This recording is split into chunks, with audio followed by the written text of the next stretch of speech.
안녕하세요. 애견 건강 지킴이입니다. 반려견과 함께 하시는 보호자분들은 강아지와 같이 주무시나요?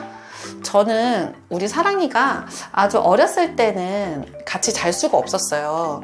왜냐면 너무 작아가지고 혹시라도 제가 잠결에 사랑이를 차거나 밟을까봐 불안했거든요.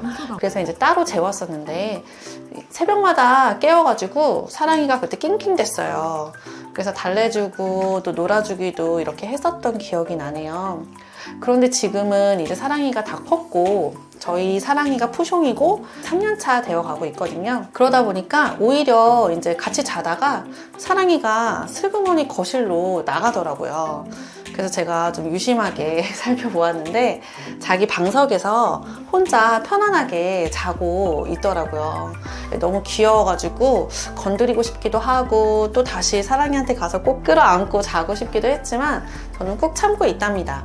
제가 더 사랑이를 원하는 것 같아요. 사랑이가 가끔 엉덩이를 딱 제 몸에 대고 자면 너무 따뜻하고 또 포근하거든요.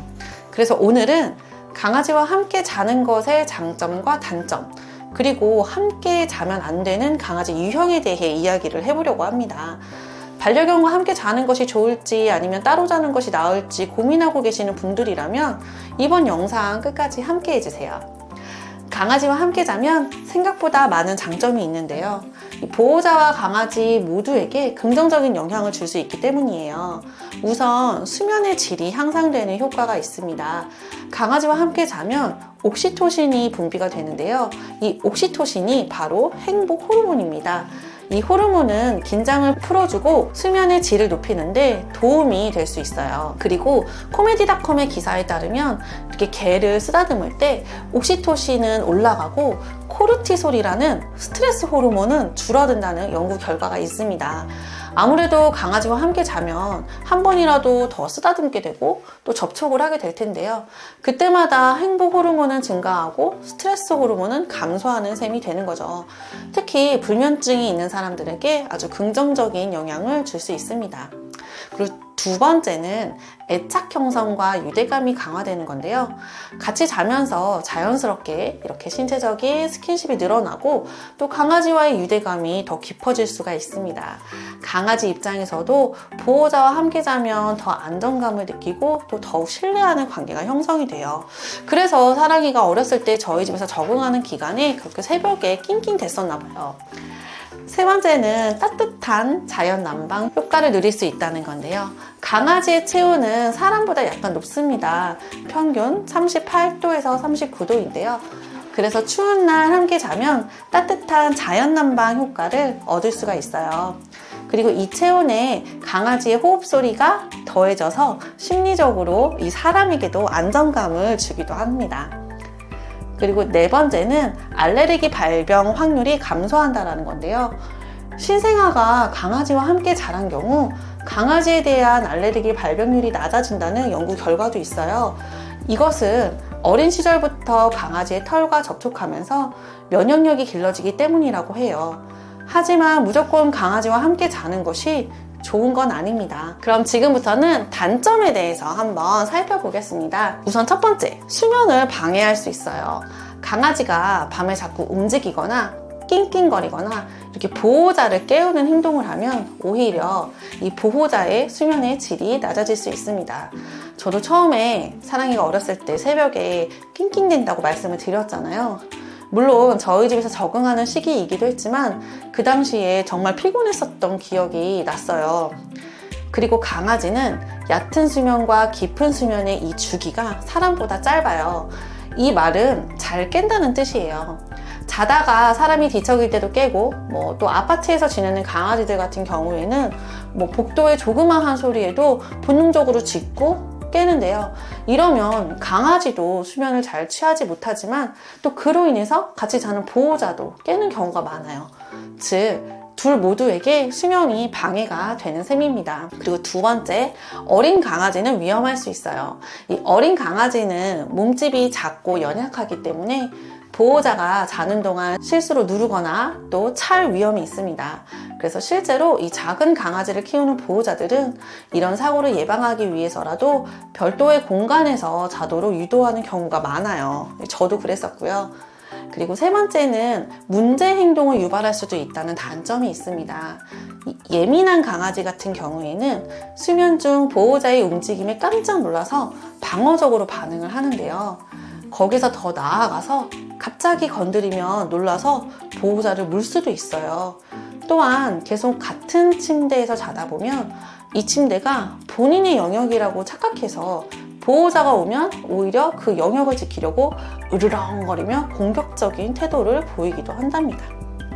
그리고 네 번째는 위생적으로 천식이나 비염이 있는 사람들에게는 더욱 해로울 수 있습니다. 강아지는 이 털과 각질을 지속적으로 날려요. 이 털과 각질이 코, 눈, 기관지에 들어가면 알레르기나 호흡기 질환을 유발할 수가 있거든요.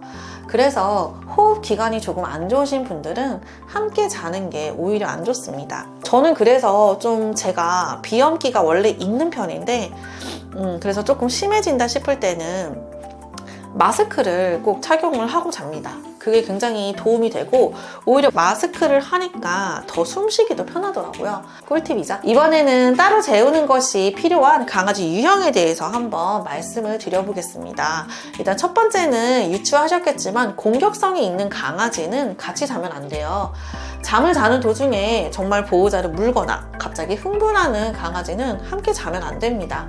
우리 사랑스러운 강아지이지만 평소 이런 모습이 조금이라도 있다면 안전을 위해서 따로 자야 됩니다. 그리고 두 번째는 조금 소유욕이 강한 강아지인데요. 침대를 자신의 영역으로 인식해서 보호자가 접근할 때 으르렁거리는 강아지, 이런 강아지는 따로 자도록 훈련하는 것이 필요합니다. 저희 집에 토리라는 포메라니안 강아지가 놀러와서 한 3일 정도 있었는데요. 제가 이제 자려고 이불로 다가갔는데 으르렁거리더라고요, 저한테. 그래서 이런 강아지들은 따로 잠자리를 마련해 주는 것이 좋습니다. 저는 수면이 정말 중요하다고 생각하는 사람 중에 한 명이에요. 왜냐면 잘 자야 그 다음날 에너지도 생기고 활력도 생기니까요. 그런데 사랑이와 함께 자야지, 또 함께 자지 말아야지, 이거를 사실 저는 제가 결정하지 않아요. 왜냐하면 제가 방해받고 싶지 않을 때는 제가 아까 말씀드렸듯이 마스크를 쓰고 또 수면 안대를 하고 자는데, 그러면 정말 신기하게 사랑이도 저를 건들지를 않더라고요. 또 반대로 사랑이가 푹 자고 싶을 때는 스스로 저희를 피해서 거실에 있는 침대로 가요. 그럴 때 저는 억지로 데려오지 않고 그냥 그대로 둡니다. 제가 생각했을 때는 이게 서로에 대한 배려인 것 같아요. 이런 작은 배려들이 쌓이다 보니까 설명할 수 없는 신뢰가 생기더라고요. 여러분도 강아지와 조금씩 서로 맞춰가면서 생활하면 더 좋은 관계를 만들 수 있을 거예요. 그래도 같이 자고 싶다면 최소한 이렇게 하는 것이 좋다. 몇 가지 꿀팁을 알려드릴게요. 저는 산책 후에 발, 배, 엉덩이를 물로 깨끗이 닦고 드라이기로 말려줍니다. 잘 말려줘요. 강아지는 산책하면서 흙, 먼지, 세균, 그리고 곰팡이 포자 이런 것들을 묻혀오기 때문에 당연히 침구류를 청결하게 유지하려면 깨끗하게 씻어주고 그리고 깔끔하게 말려주는 건 꼭 필요한 과정입니다. 그리고 빗질도 하루에 한 번씩 저는 꼭 해주는데요. 털 날림도 줄어들고 피부 건강에도 좋습니다. 빗질을 몇 번 해야 될지는 수의사 선생님과 반드시 상담 후에 결정하시길 바랍니다. 그리고 한 달에 한 번 저는 병원에 데리고 가서 예방약을 먹이고, 그리고 침구류 정말 자주 세탁합니다. 무엇보다 중요한 건 강아지만의 공간을 만들어주는 거라고 생각합니다. 저희 집에는 방에도 그리고 거실에도 강아지 방석을 깔아두었어요. 강아지 침대죠, 사랑이만의. 그러면 사랑이도 그 자신만의 공간에서 편안하게 자고, 그리고 또 저도 저의 공간에서 숙면을 취할 수가 있더라고요. 이거 정말 꿀팁입니다. 오늘은 이렇게 강아지와 함께 자는 것의 장점과 단점, 그리고 함께 자면 안 되는 강아지 유형에 대해 알아보았는데요. 결론적으로 강아지와 함께 자는 것이 좋을지 아닐지는 보호자와 강아지의 성향과 또 상황에 따라 다릅니다. 함께 자고 싶다면 강아지의 성격과 건강 상태, 또 보호자의 건강 상태를 고려해서 결정하는 것이 정말 중요합니다. 여러분은 반려견과 함께 자고 계신가요? 함께 자면서 좋았던 경험이나 어려웠던 점이 있다면 댓글로 꼭 남겨주세요. 그럼 저는 다음 영상에서 돌아오겠습니다. 감사합니다. 여러분, 우리 애견들이 건강했으면 좋겠죠? 그렇다면 구독과 좋아요를 눌러주세요. 그 힘으로 더 좋은 강아지 건강에 대한 정보를 올려드릴게요. 오늘 하루도 반려견들과 건강하고 행복하시길 바랍니다.